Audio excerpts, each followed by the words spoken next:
नई शिक्षा नीति 2020 को कैबिनेट की मंजूरी मिल गई है।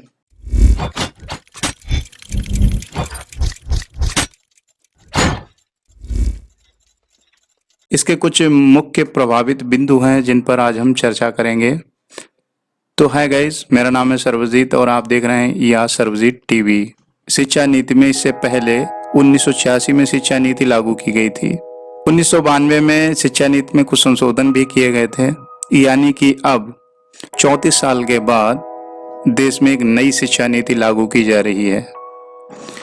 पूर्व इसरो प्रमुख के कस्तूरी रंगन की अध्यक्षता में विशेषज्ञों की एक समिति ने इसका मसौदा तैयार किया है, जिसे प्रधानमंत्री नरेंद्र मोदी की अध्यक्षता में कैबिनेट ने बुधवार को मंजूरी दी है। नई शिक्षा नीति में स्कूल शिक्षा से लेकर उच्च शिक्षा तक कई बड़े बदलाव किए गए हैं।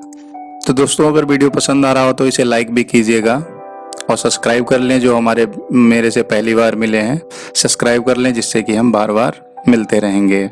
नई शिक्षा नीति 2020 की प्रमुख बातें बताना चाहूँगा। नई शिक्षा नीति में 5वीं क्लास तक मातृभाषा और स्थानीय क्षेत्रीय रीजनल भाषा में आप पढ़ाई करने का माध्यम रखा गया है। इसे क्लास 8 और उससे आगे भी बढ़ाया जा सकता है। विदेशी भाषाओं की पढ़ाई सेकेंडरी लेवल से होगी। हालांकि नई शिक्षा नीति में यह भी कहा गया है कि किसी भी भाषा को थोपना जायज नहीं होगा।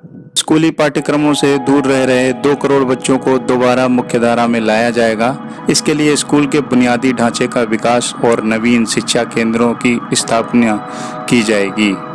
एक मुख्य बात रखी गई है, जो हमारे 10+2 का जो ढांचा था उसकी जगह पे एक नया ढांचा तैयार किया गया है, जो है 5+3+3+4 का नया पाठ्यक्रम संरचना लागू की गई है, जो क्रमशः 3 से 8, 8 से 11, 11 से 14 और 14 से 18 उम्र के बच्चों के लिए है। में अब तक दूर रखे गए 3 से 6 साल के बच्चों को स्कूली पाठ्यक्रम के तहत लाने का प्रावधान भी है, जिसे विश्व स्तर पर बच्चे के मानसिक विकास के लिए महत्वपूर्ण चरण के रूप में मान्यता दी गई है। सामाजिक और आर्थिक नजरिए से वंचित समूहों की शिक्षा पर विशेष जोर दिया जाएगा। शिक्षा के राष्ट्रीय प्रोफेशनल मानक राष्ट्रीय अध्यापक शिक्षा परिषद द्वारा वर्ष 2022 तक विकसित किया जाएगा, जिसके लिए एनसीईआरटी शिक्षक और सभी स्तरों पर क्षेत्रों के विशेषज्ञ संगठनों के साथ परामर्श किया जाएगा। और उसमें बहुत ही मुख्य पॉइंट है जो आपको बताना बहुत ही जरूरी है, जो आपको जानना भी चाहिए, कि मानव संसाधन विकास मंत्रालय का नाम बदलकर शिक्षा मंत्रालय कर दिया गया है। इससे पहले मानव संसाधन विकास मंत्रालय, यह नाम तो हमें भी कभी हजम नहीं हुआ। शिक्षा मंत्रालय जीडीपी का 6% शिक्षा में लगाने का लक्ष्य, जो अभी 4.43% था, जो अभी 4.5% था शिक्षा में जीडीपी लगाने का, अब वो 6% कर दिया गया है। नई शिक्षा लक्ष्य 2030 तक 3 से 18 वर्ष के प्रत्येक बच्चे को गुणवत्तापूर्वक शिक्षा प्रदान की जाएगी।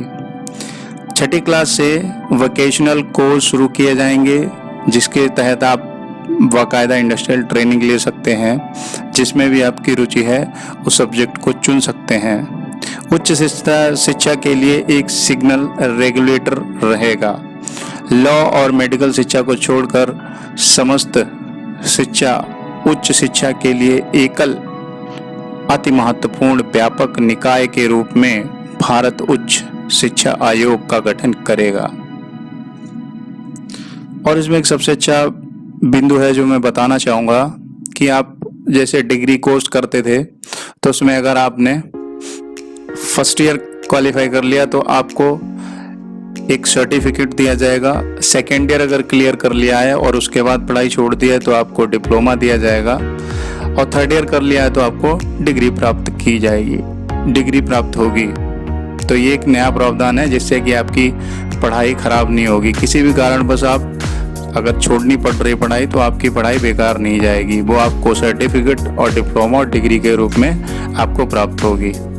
तो अगर वीडियो पसंद आया तो लाइक कीजिएगा दोस्तों, और ऐसे इन्फॉर्मेटिव वीडियो देखने के लिए बने रहिए या सर्वजीत टीवी चैनल पर। Thank you.